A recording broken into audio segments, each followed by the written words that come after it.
Em 7 de novembro de 1940, a ponte Tacoma Narrows, localizada em Washington, nos Estados Unidos, entrou em colapso e caiu no rio. Era uma ponte pêncil, aquele tipo que é sustentada por cabos. A ponte sempre balançava, porém, naquele dia, o vento atingiu uma velocidade de aproximadamente 65 km por hora. Com isso, começou a gerar movimentos de torção, fazendo a estrutura colapsar. É claro que esse evento envolve diversos fatores e fenômenos físicos, e há diversas teorias sobre o assunto. Mas, para esse vídeo, vamos trabalhar com a hipótese da ressonância. Tudo vibra em uma frequência natural própria, mas se algum fator fizer um objeto vibrar perto de sua frequência natural, acontecerá um fenômeno chamado ressonância, que fará com que o objeto vibre com mais intensidade, ou, na linguagem científica, com maior amplitude. Foi o que aconteceu com a ponte Tacoma Narrows. Fortes ventos começaram a incidir sobre os cabos de sustentação da ponte, emitindo uma frequência sonora que coincidia com a frequência do concreto da ponte. O concreto começou a entrar em ressonância e, num determinado momento, a ponte colapsou e caiu, ou seja, uma onda sonora pode ter feito uma ponte colapsar. Pode ser que você não acredite nessa hipótese, mas certamente já deve ter visto alguma cena em que uma cantora de ópera quebra uma taça apenas com a voz. A física sugere que a voz é capaz de quebrar um vidro. Nossa voz é uma onda sonora que emite vibrações. Se a frequência dessas vibrações coincidirem com a frequência natural do copo de cristal, ocorrerá uma superposição de ondas, que resultará em um aumento da amplitude, devido ao aumento de energia que foi fornecido pela vibração externa, no caso, a voz. A quantidade de energia fornecida para as moléculas do copo vão aumentando até que chega um momento em que a estrutura do copo não aguenta mais o aumento gradativo de sua amplitude e se quebra. Portanto, é possível sim quebrar um copo de cristal, desde que a frequência da voz seja a mesma frequência natural do copo. Taças de vinho são especialmente ressonantes devido à sua estrutura tubular interna oca, que produz um som agradável ao tinir. Para terminar, você já deve ter ouvido falar que soldados não marcham sobre pontes. Em 1850, 226 soldados morreram quando atravessavam uma ponte na França. Enquanto eles marchavam, causaram uma vibração muito grande na ponte, levando esta a se partir. Isso acontece porque uma tropa marchando sobre uma ponte vai fazer com que sua estrutura vibre.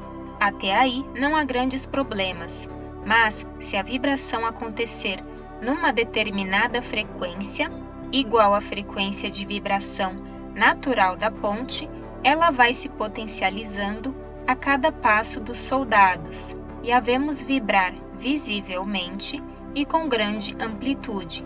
Dessa forma, ela pode sofrer danos. Como os comandantes não sabem a frequência da ponte, os soldados normalmente são instruídos a caminhar e não marchar, justamente para não estimular vibrações. Até aqui, nós falamos de um fenômeno da física, que é a ressonância. Mas vamos supor que exista o mesmo fenômeno dentro do nosso ambiente de fé. Certa vez, Jesus disse: "Eu lhes asseguro que se alguém disser a este monte, levante-se e atire-se no mar, e não duvidar em seu coração, mas crer que acontecerá o que diz, assim lhe será feito." Você já observou a altura de um monte? Assim como muitas pontes, eles também são altos, imponentes e intransponíveis. Então, como Jesus pôde fazer tal afirmação? Segundo Jesus, para isso acontecer, precisamos falar, precisamos emitir um som, porque existe uma determinada frequência de som que, mediante a fé, produz um milagre. É como se fosse o fenômeno da ressonância. quando eu disser algo, vibrando numa frequência especial que é a fé, essas ondas vão gerar uma amplitude tão forte, potencializando aquilo que eu declarei a ponto de mover um monte. Parece complicado, mas não é. Quem age é a fé, mas a ferramenta é o som emitido pela nossa fala.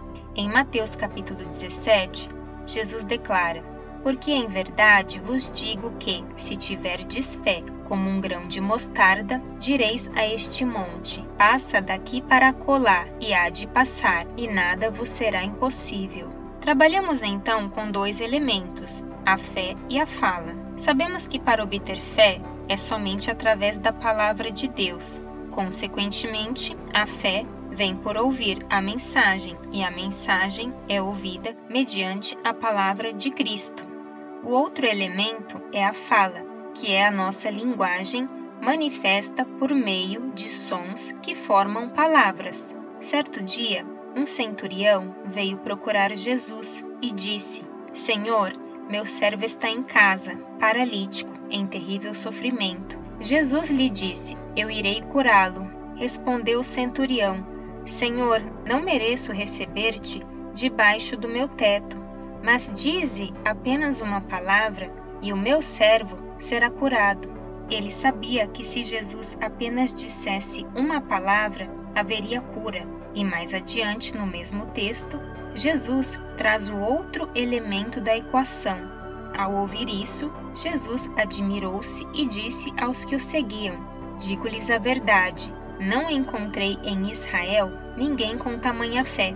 Mais uma vez, aparecem os dois elementos, a palavra e a fé, vibrando na frequência perfeita para criar o milagre. Ainda sobre a palavra, se examinarmos o livro de Gênesis, observaremos algo bastante curioso. Durante o processo da criação, Deus fala. Você vai encontrar a expressão "e disse Deus" pelo menos umas 10 vezes no primeiro capítulo de Gênesis. E disse Deus: haja luz, e houve luz. E disse Deus: haja uma expansão no meio das águas, e haja separação entre águas e águas. E disse Deus: ajuntem-se as águas debaixo dos céus, num lugar, e apareça a porção seca, e assim foi. Mas sendo Deus o Criador de todas as coisas, ele não precisaria dizer nada, certo? Apenas um estalar de dedos seria suficiente para criar tudo. Portanto, podemos concluir que existe algo na palavra. Essas ondas sonoras, emitidas pelo próprio Deus, são dotadas de um poder tão grande que pode trazer à existência algo que não existe. Ele criou o universo e também as leis da física, e todas as leis que regem a atuação do poder mediante a fé. Não sabemos a fundo como isso funciona, mas a lição que aprendemos é que a palavra tem poder. Por isso, temos que tomar cuidado com a nossa fala. Não adianta sair por aí declarando coisas apenas por declarar, de maneira mística, como se fosse um livro de autoajuda.